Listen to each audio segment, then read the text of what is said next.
it's time for our new segment, Pito. And you're in your is that the Andy Kelly jersey? Tyler Bray. Tyler Bray.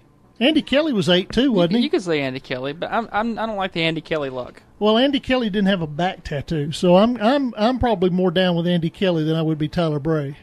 And you throw beer bottles at cars. It's true. That's true.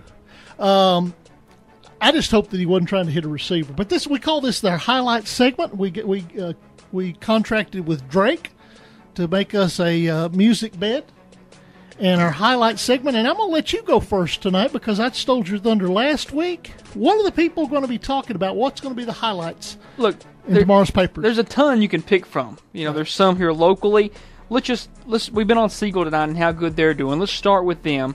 They win again, expected, but they've outscored their opponents 144-14 in 3 games. The Stars tearing it up. Let's talk about Franklin County. Franklin County scores in overtime. They get the ball second. They score in overtime, and he goes for 2 and makes it. How gutsy a call is that by Jim Carr of the Franklin County Rebels? I think people are going to be talking about the headlines are going to be Franklin County's big win in overtime. Well, and we were sitting there talking about this when they went to overtime. If they scored, I think you're going for 2, especially in that situation.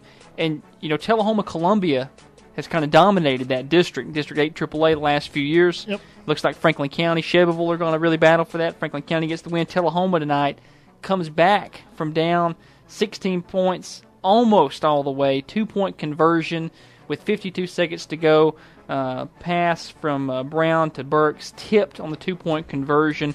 Tullahoma falls 19-17 at home to Columbia.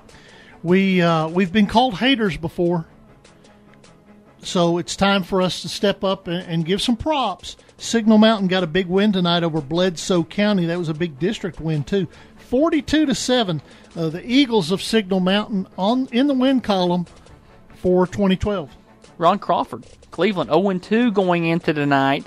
Ooltewah 2-0. They're at Ooltewah, trailing late, and Cleveland able to come back and win that one, 27-26. Late interception sealed that one. First win for Coach Crawford down at Cleveland this year. Laverne, winless in the district since 2007. Coach Stanton Stevens, their team hadn't scored in the second half. They'd had leads at the half in all 3 games. They held on in the second half and actually scored and held off a late rally from Oakland. When you lose a lot, you lose. One of the things that you lose is faith, and you lose that confidence. They stuck with the confidence and held on for a close victory against Oakland.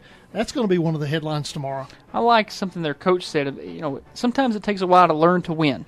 I thought that was interesting and very true. Side note to that one that you just brought up, Daryl James, their tailback, 31 carries for 215 tonight for Laverne. So good night for him on the ground. Another one, just kind of out of left field. Henry County's quarterback tonight, able to get 4 touchdowns.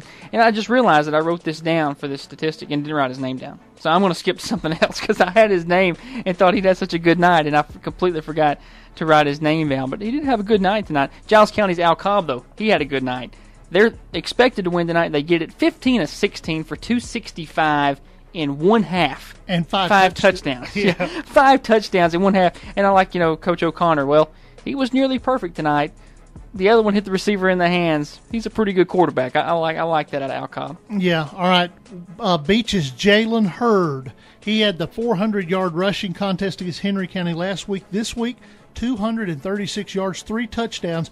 Beach trails 7-6 at the half, and they come back and have a big second half to get the district win over Station Camp.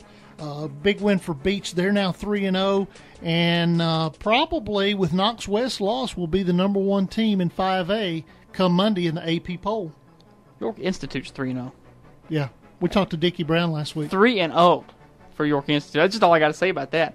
They'd struggled so much, and I'm glad. I love the guy that calls in post-game with his jokes. Yeah, Gary Clark. Yeah, Gary Clark. I roll about those all weekend. I tell everybody. I try to tell them again throughout the weekend, and usually can't tell them the same way. But 3-0 for York Institute. I'm happy for those guys. And then the big game, the district Class 6A's number 1 Maryville defeats Class 5A's number 1 Knoxville West 47-43 the final there. 6A's number 1 beats 5A's number 1. That'll be part of the headlines tomorrow. You got anything else? Nothing. News breaking. I mean, South Pittsburgh put up 69 points in the game. Yeah, that was last night. That was last night. 69 is pretty impressive. You can do that on a football field. Oh, and Moore County's coach Scott Smith tonight earlier, he did confirm. I tweeted about it last night.